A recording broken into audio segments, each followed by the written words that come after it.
হযরত মুহাম্মদ সাল্লাল্লাহু আলাইহি সাল্লাম প্রায় 12.5 লক্ষ বর্গ কিলোমিটার আয়তনের প্রেসিডেন্ট ছিলেন।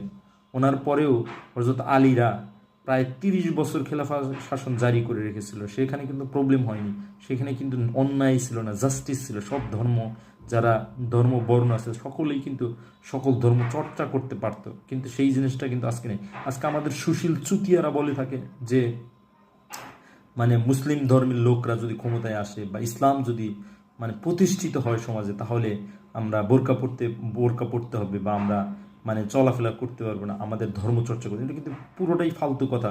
আপনার দেশের 18 কোটি মানুষের যদি 17 কোটি মানুষ আপনার ভোট দিয়ে মানে সংখ্যানুপাতিক বলেন বা গতানুগতিক পদ্ধতি বলেন, যে পদ্ধতি হোক, ভোট দিয়ে যদি নেতা নির্বাচিত করেন, সেই নেতা যদি সংসদে গিয়ে পার্লামেন্ট আইন জারি করে, সেই আইন আপনার সুরক্ষা দিতে বাধ্য।